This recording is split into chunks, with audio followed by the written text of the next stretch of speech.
बिस्मिल्लाहिर्रहमानिर्रहीम, अस्सलाम वालेकुम। दोस्तों, हमसे अपनी ज़िंदगी में कभी ना कभी ऐसे लोगों से वास्ता ज़रूर रखा है जो किसी भी हाल में ये तस्लीम नहीं करते कि वो गलत थे। चाहे उनकी गलती कितनी ही वाज़ेह क्यों ना हो, वो या तो बात को घुमा देते हैं, किसी और के ऊपर इल्ज़ाम डाल देते हैं या फिर पूरा मौजू ही बदल देते हैं। ये बात जितनी मायूस कुन है इतनी ही दिलचस्प भी है, क्योंकि ये इंसान की नफ्सियात का एक गहरा पहलू जाहिर करती है। आखिर कुछ लोग क्यों हर कीमत पर अपनी गलती मानने से बचते हैं? माहिरीन नफ्सियात के मुताबिक इस रवैये के पीछे कुछ मखसूस शख्सी खुसूसियात होती हैं जो इन्हें दफाई यानी कि डिफेंसिव बनाती हैं, ज़िद्दी बनाती हैं या सिर्फ सही होने की ख्वाहिश के अंदर उलझाए रखती हैं। अगर आपने भी कभी ऐसे शख्स से डील किया है या कभी खुद में ये रुझान महसूस किया है तो ये 10 अलामात जो मैं आपको इस वीडियो में बताने वाला हूँ ये आपको बहुत कुछ समझा सकती हैं। लेकिन आगे बढ़ने से पहले मैं आपसे दरख्वास्त करूँगा कि अगर आपने अभी तक इस चैनल को सब्सक्राइब नहीं किया तो सब्सक्राइब करके मुझे शुक्रिया का मौका दीजिए। इस वीडियो को लाइक, कमेंट और शेयर करना मत भूलिएगा, इससे मुझे हौसला अफजाई मिलती है। और इसके अलावा ये कि अगर आपके लाइफ के कुछ चैलेंजेस हैं जिन्हें आप अबूर करना चाहते हैं, कोई गोल्स हैं जिन्हें आप अचीव करना चाहते हैं या आप अपने रिलेशनशिप्स को बेहतर और मजबूत बनाना चाहते हैं, तो मैं कॉल के ऊपर कोचिंग, काउंसलिंग और थेरेपी की सर्विसेज भी फ्राहम करता हूं। अगर आप भी इंटरेस्टेड हो तो आप मुझे दिए गए व्हाट्सएप नंबर के ऊपर राब्ता कर सकते हैं। तो आगे बढ़ते हैं और जानते हैं कि वो पहली अलामत क्या है कि जो उन लोगों के अंदर पाई जाती है जो अपनी गलती नहीं मानते। पहली चीज़ ये है कि वो हद से ज़्यादा दफाई हो जाते हैं, हद से ज़्यादा डिफेंसिव हो जाते हैं। आपने शायद किसी से सीधी बात करने की कोशिश की हो लेकिन वो फ़ौरन डिफेंसिव रवैया, दफाई रवैया अपना लेता हो। ऐसा रवैया ये इस वक्त ज़ाहिर होता है जब कोई शख्स इख्तिलाफ राय को ज़ाती हमला समझने लगता है। इनके लिए किसी गलती को तस्लीम करना ऐसा होता है जैसे उनकी शख्सियत के ऊपर हमला किया जा रहा हो।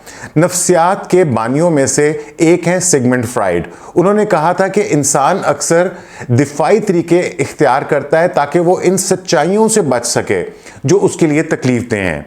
लिहाजा ऐसे लोग अक्सर इनकार करते हैं, दूसरों को इल्ज़ाम देते हैं या गुस्से के अंदर आ जाते हैं, बस इसलिए कि आप यानी कि खुद को सही साबित करना होता है। ये कहना उनके लिए बहुत बड़ा चैलेंज बन जाता है कि मैं गलत हूं, क्योंकि वो हर वक्त अपने आप को सही समझते हैं या सही साबित करने की कोशिश करते हैं। ऐसा रवैया सिर्फ ताल्लुकात को नुकसान नहीं पहुंचाता बल्कि इनकी ज़ाती तरक्की को भी रोक देता है, क्योंकि जब कोई शख्स अपनी गलती मानने को तैयार ही ना हो तो वो सीखेगा क्या उससे। और इसके बाद दूसरी अलामत ये होती है कि ऐसे लोग, इन्हें हर हाल में कंट्रोल चाहिए होता है। कभी ऐसे किसी शख्स के साथ आपने काम किया जो हमेशा आखिरी फैसला खुद करना चाहता है। आप कुछ भी कह लें, अगर फैसला उनका ना हो तो वो फौरन मुखालफत शुरू कर देते हैं, और अगर गलती हो भी जाए तो भी कसूर किसी और का ही निकलता है, उनका कसूर फिर भी नहीं निकलेगा। ये सिर्फ जिद नहीं होती, ये कंट्रोल करने की ख्वाहिश होती है। माहिरीन कहते हैं कि ऐसे लोग खुद को ताकतवर महसूस करने के लिए हमेशा सब पर हावी रहना चाहते हैं और अपनी गलती तस्लीम करना उनके लिए एक कमज़ोरी महसूस करने के मुतरादिफ होता है। मगर हकीकत यह है कि असल ताकत इसमें है कि आप गलती मानकर आगे बढ़ सकें। जो लोग सच्चे लीडर होते हैं वो अपनी गलतियों को तस्लीम करते हैं और अपनी गलतियों से सीखते हैं और सीख कर आगे बढ़ते हैं। और तीसरी अलामत ये होती है कि ऐसे लोगों में उनकी जो खुदी है वो हमेशा सही होने के ऊपर टिकी हुई होती है, यानी कि उनकी सेल्फ इस्टीम जो है वो इस बात के ऊपर मुनहसर होती है कि अगर वो सही हैं तो वो अपने आप को अच्छा, गुड फील करेंगे, कॉन्फिडेंट फील करेंगे। मैं खुद भी ऐसी कैफियत से गुजर चुका हूँ। एक वक्त था जब मुझे लगता था कि अगर मैंने मान लिया कि मैं गलत हूँ तो इसका मतलब ये होगा कि मैं एनफ नहीं हूँ, मैं काफ़ी नहीं हूँ, मैं ज़रूरत के मुताबिक अच्छा नहीं हूँ। तो मैं ऐसे में बहस को लंबी करता था, गलत फैसलों का दिफा करता था और उन राय के ऊपर जम जाता था जिन्हें हकीकत कब का गलत साबित कर चुकी होती थी। लेकिन बाद में एक जुमला मेरे दिल को छू गया। वो ये था कि जब मैं खुद को जैसे हूँ वैसे कबूल कर लेता हूँ तभी मैं सच में बदल सकता हूँ। जब आपकी ज़ात की कीमत हमेशा सही होने से जुड़ी हो तो गलती मानना एक ज़ाती शिकस्त महसूस होती है। ऐसे लोग समझते हैं कि मैं गलत हूँ कहना सिर्फ एक फैक्ट नहीं है बल्कि एक शनाख्त का बहरान है, इससे शायद मेरी सेल्फ इस्टीम या मेरी शख्सियत जो है वो नीचे चली जाएगी। इसके बाद चौथी चीज़ ये कि ऐसे लोगों के अंदर अदम तहफ़्फ़ुज़ यानी कि इनसिक्योरिटी की शिद्दत होती है। पहले मुझे लगता था कि जो लोग अपनी बात से पीछे नहीं हटते वो बहुत पुरएतमाद और बहुत कॉन्फिडेंट लोग होते हैं, लेकिन सच तो यह है कि अक्सर वो अंदर से बहुत गैर महफूज होते हैं। इनके लिए गलती मानना सिर्फ एक फैक्ट, एक हकीकत नहीं, बल्कि एक अंदरूनी खौफ होता है कि अगर मैंने तस्लीम कर लिया कि मैं गलत था तो लोग मुझे कमतर समझेंगे, या मैं खुद को अपनी आंखों के आगे ही कमतर समझना शुरू कर दूंगा। अंदर का ये खौफ इन्हें तस्लीम करने ही नहीं देता कि वो भी तो एक इंसान है और इंसान गलत हो सकता है, इंसान से गलतियां हो सकती हैं। सच तो यह है कि असल खुद एतमादी तब आती है जब आप अपनी गलती को तस्लीम करके खुद को कबूल करना सीख लेते हैं। इसके बाद पांचवी चीज़ ये कि ऐसे लोग जो हैं ये अक्सर ज़हीन होते हैं, और शायद हकीकतन ये हद से ज़्यादा ज़हीन होते हैं। ये बात सुनने में अजीब लगती है, लेकिन जो लोग सबसे ज़्यादा ज़हीन होते हैं वही अक्सर अपनी गलती मानने में सबसे ज़्यादा हिचकिचाते हैं। ऐसा क्यों होता है? क्योंकि वो हमेशा से सही रहे हैं, हमेशा उनको तारीफ मिली हुई होती है, मुकाबलों में वो जीते हुए होते हैं, दूसरों से उनको बेहतर समझा गया होता है। वक्त के साथ साथ उनके अंदर एक मैं तो हमेशा ठीक हूँ, आई एम ऑलवेज राइट वाली सोच बन जाती है, और जब उनसे गलती हो जाए तो वो इसे मानने के लिए तैयार नहीं होते, क्योंकि इससे उनकी बनाई हुई जहानत की जो शबी है, जो उनका स्ट्रक्चर है, वो टूट जाता है। लेकिन असल जहानत यही है कि आप मानें, सीखें और ख़ुद को बेहतर बनाएं। इसके बाद छठी चीज़ ये है कि ऐसे लोग कमज़ोरी को कमज़ोरी समझते हैं, वीकनेस को वो रियल मायने के अंदर वीकनेस समझते हैं, अपनी ताकत नहीं समझते। कभी आपने महसूस किया कि कुछ लोग किसी भी हालत में सॉरी कह ही नहीं पाते? ये सिर्फ जिद नहीं होती, बल्कि एक गहरा खौफ होता है, कमज़ोर दिखाई देने का खौफ। गलती तस्लीम करना उनके लिए ऐसा होता है जैसे वो अपने खोल से बाहर आ रहे हैं।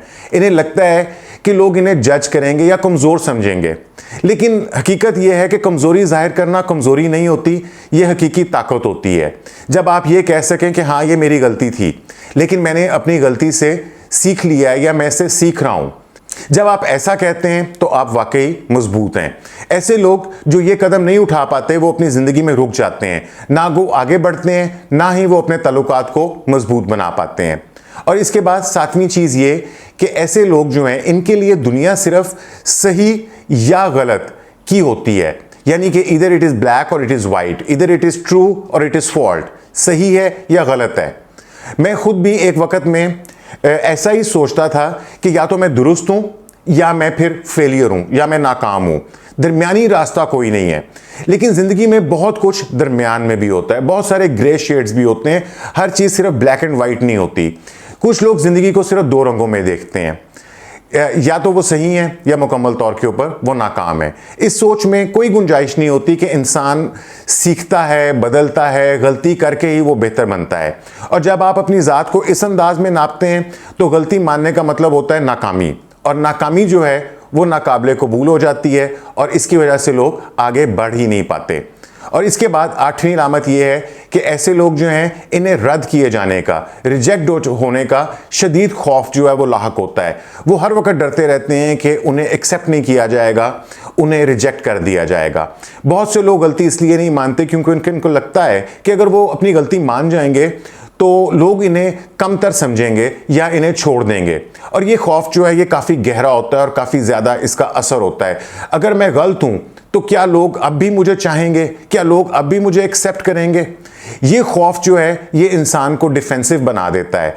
हम लड़ने लगते हैं, झूठ बोलते हैं, या ख़ुद को सही साबित करने के लिए दूसरों पर इल्ज़ाम डालने लगते हैं। लेकिन सच ये है कि जो लोग आपसे वाकई मोहब्बत करते हैं वो आपकी इंसानियत को भी कबूल करते हैं। इंसानियत मीन कि आपकी गलती हो जाने को भी कबूल करते हैं, आपको आपकी स्ट्रेंथ्स के साथ, आपकी वीकनेसेस के साथ, आपकी गलतियों के साथ, आपकी कोताहियों के साथ आपको कबूल करते हैं।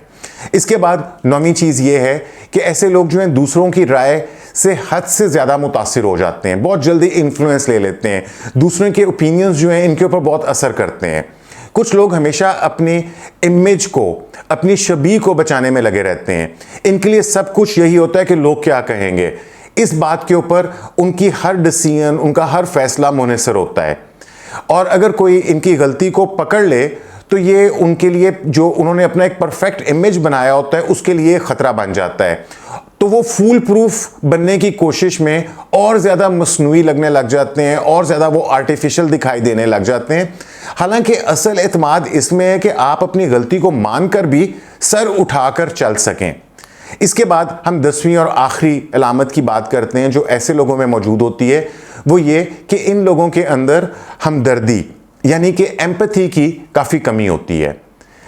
और शायद ये सबसे अहम है, ये है कि कुछ लोग अपनी गलती ना मानने में इतने उलझ जाते हैं कि वो भूल जाते हैं कि इसका दूसरों के ऊपर क्या असर पड़ता होगा। वो ये देख ही नहीं पाते कि उनकी ज़िद, उनका इनकार या उनकी झूठी दलीलें जो हैं वो दूसरे शख्स के जज्बात को कितना तकलीफ देती हैं। अगर कोई ये ना समझे कि इसके अल्फाज या रवैये से दूसरा शख्स कैसा महसूस कर रहा है, तो वो कभी सच्चाई के करीब नहीं जा सकते। याद रखें कि असल रिश्ता वो होता है जहां हम अपनी गलतियां सिर्फ अपने लिए नहीं बल्कि दूसरों को इज्जत देने के लिए भी तस्लीम करते हैं। तो आखिर में मैं ये कहूँगा कि सच मानने का जो फ़न है ये आज़ाद हो जाने की एक ताकत है। ये जो तमाम अलामात मैंने आपको बताई कि इन सब के पीछे एक चीज़ बड़ी मुश्तरका है, वो ये है इंसान का खौफ। गलती मानने से कहीं वो कम ना पड़ जाएं, कहीं वो तनहा ना हो जाएं या वो अपनी कदर ना खो दें। लेकिन असल हकीकत यह है कि गलती मानना कोई कमज़ोरी नहीं है बल्कि ये आपका एक शऊर है, ये आपकी एक हिम्मत है और इसकी वजह से रिश्तों के अंदर भी मजबूती और गहराई पैदा होती है। ये आपके लिए रिश्ते मजबूत करने के लिए एक दरवाज़ा खोलता है। अगर आप किसी ऐसे शख्स को जानते हैं या ख़ुद भी आप इन रवैयों को अपने अंदर देखते हैं तो पहला कदम सिर्फ इतना है कि खुद को सच बोलने की इजाज़त दें, क्योंकि जो शख्स मैं गलत था कहने का हुनर सीख लेता है वही ज़िंदगी से सच के साथ जुड़ जाता है।